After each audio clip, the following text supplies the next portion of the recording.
Well, I mean, going back to, that question I was asking myself as a teenager, you know, what is it to be Welsh in an English world? Um, what is my tradition therefore? And one of the greatest embodiments, if you like, in a mythic sense of our tradition is Taliesin. He is the embodiment of the Welsh bardic tradition. Historically, he's supposedly, one of the founding fathers of the Welsh bardic tradition as we have it. A tradition that's been going now for like 1400 years of written Welsh poetry found in manuscripts. He's one of the earliest poets in that tradition. Many later court bards, consider him to be the father of their lineage, of their tradition.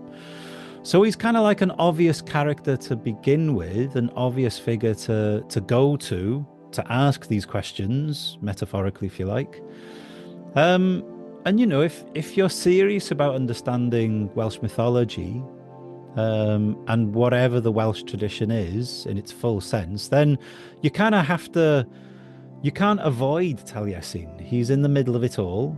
And he's kind of the voice of it in many ways, in a traditional sense. He has this status in our culture to this day.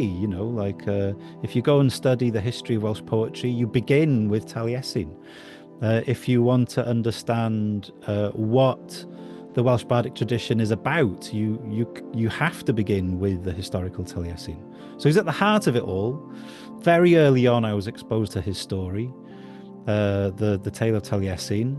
Very early on, I was captivated by this idea of the transformations.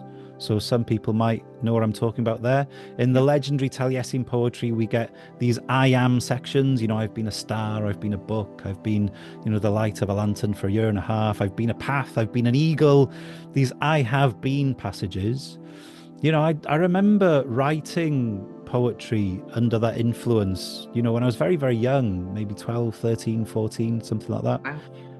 So it's my first attempt at poetry were in the voice of Taliesin. My first real understanding of what Welsh mythology was my first flavor of it was the Taliesin story. So it's just kind of like always been part of my explorations into my tradition, I suppose. It begins and kind of ends with Taliesin for sure.